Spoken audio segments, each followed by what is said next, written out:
Halo semua, nama saya Tu Weichen dan saya takkan dari Zhejiang, China.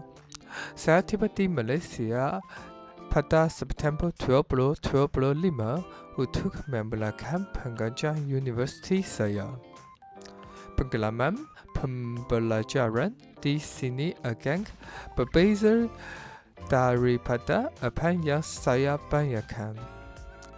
Saya telah memperoleh banyak pengalaman baru dalam hidup.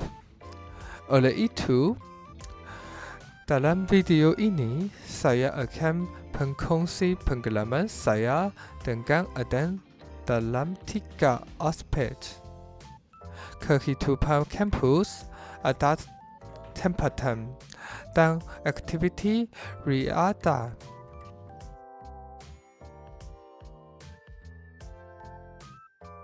Perpustakaan adalah bahagia yang tidak dapat dipisahkan daripada universiti. Kadang-kadang saya memilih untuk belajar di sini.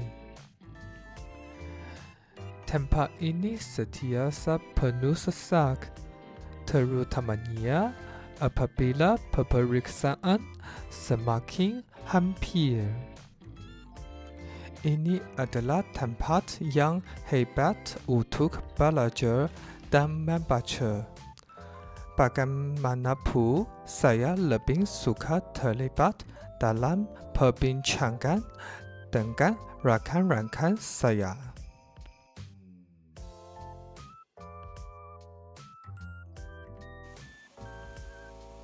Di Malaysia, kerajaan hidup saya telah berubah daripada apa yang biasa.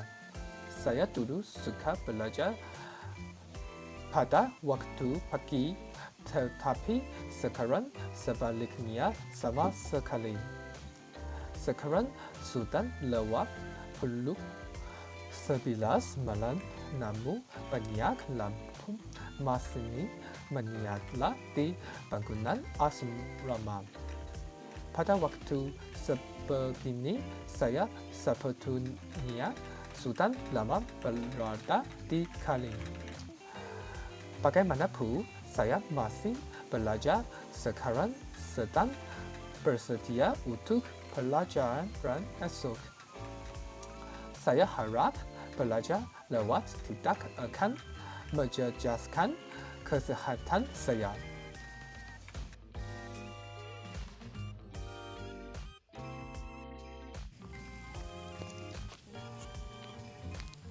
Sebenarnya, terdapat banyak perkara yang boleh dilakukan pada waktu malam. Pada masa lalu, setiap kali saya terjaga pada waktu malam, saya sentiasa memilih untuk kekal di atas katil. Saya telah memutuskan untuk berjalan sekarang walaupun sudah lewat malam.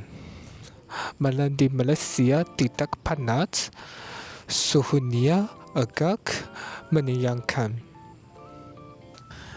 Kampus pada waktu malam menunjukkan kontras yang ketara dengan penampilannya pada waktu siang.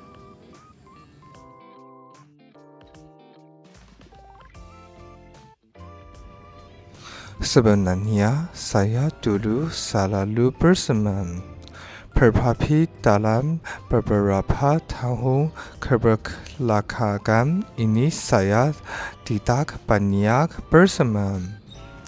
Pada masa lalu, saya lebih suka berlari di luar dan jarang pergi ke gym. Tetapi saya kini telah mula mencuba treadmill di gym. Saya percaya bersenam membelakang saya pernah tenaga. Saya mendapati bahawa orang yang Geman bersenam sedalam lebih sehat.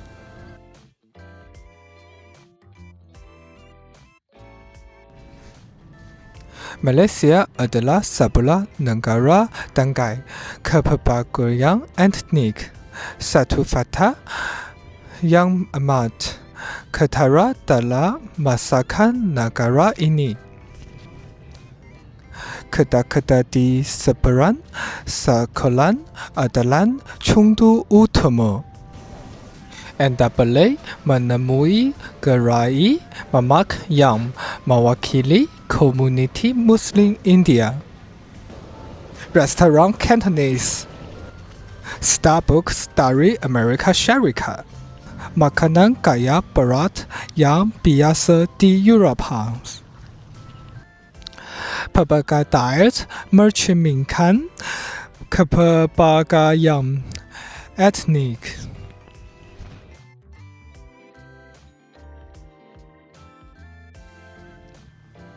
Setelah tiba di Malaysia, saya segera mendapati bahawa peraturan lalu lintas di sini berbeza daripada di China.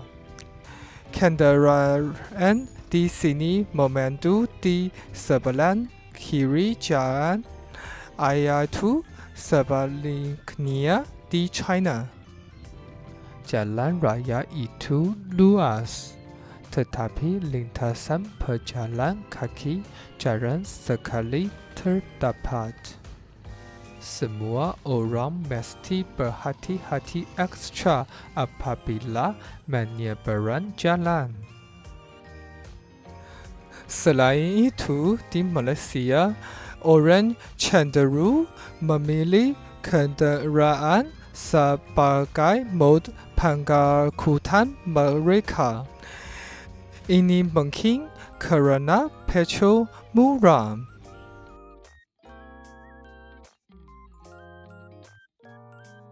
Sekian rekan saya sekarang kebetulan menemui sebuah restoran yang agak menarik di IOI Mall dan memutuskan untuk makan di sana bersama-sama. Di situ ada restoran hotpot bernama Sukiya. Tempat ini selalu ada barisan. Katu istimewa di tempat ini sangat baharu dan menyegarkan. Saya tidak pernah memenuhi apa-apa yang sepuas sebelum ini. Terdapat pelbagai pilihan bahan dan kualitinya agak baik.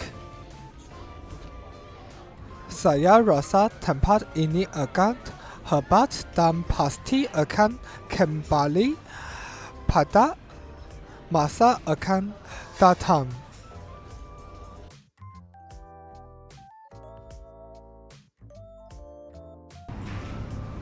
Setiap kali saya tiba di negara baru, saya pasti melawat makanan tempatan. Berdasarkan pengalaman saya sebelum ini, setiap makanan di setiap negara mempunyai ciri unik tersendiri. McDonald's di Malaysia mempunyai banyak hidangan yang saya tidak pernah lihat sebelum ini. Menariknya, mereka menawarkan sos panas dengan kentang goreng di sini. Seperti McDonald's di Hong Kong yang mempunyai dispenser air pencemar yang tersendiri. McDonald's ini punya unik karena sos cilinya.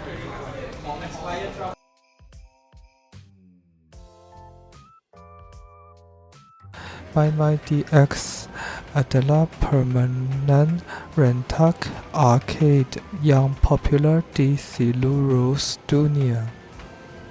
Sebenarnya, saya mula bermain permainan ini beberapa tahun yang lalu. Walau bagaimanapun, permainan ini menggunakan pelayan berbeza di setiap negara. Bermakna perpustakaan lagu juga berbeza mengikut negara. Permainan ini pada dasarnya melibatkan menekan button dan menyapu ikon mengikut rentak musik. Sedangkan orang mungkin tidak berminat dengan perkara seperti ini. Tetapi saya mendapati ia benar-benar menarik. Malahnya, kos untuk bermain permainan ini di Malaysia adalah jauh lebih tinggi berbanding di China.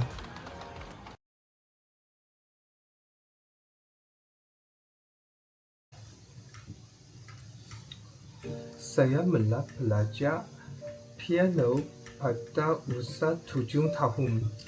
Dan walaupun kemudian saya menghentikan pengajaran formal, saya masih sangat menyukainya.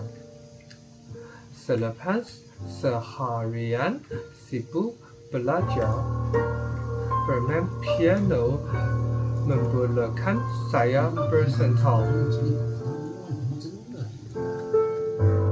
Terdapat terbilang piano tepi tasik di kampus yang boleh ditempah oleh pelajar untuk digunakan. Walau bagaimanapun, seringkali terdapat ramai orang yang membuat temu janji. Jadi saya membeli sebuah piano digital dan sekarang saya boleh bermain sepuas hati.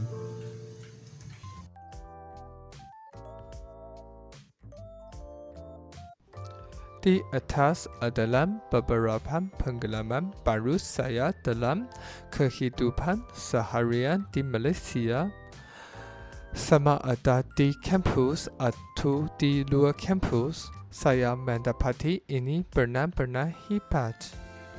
Mungkin pada masa depan saya akan mempunyai pengalaman yang lebih menarik. Mungkin saya boleh melacung ke lebih banyak tempat dan melihat dunia. Itu sahaja untuk video ini. Terima kasih kerana menonton.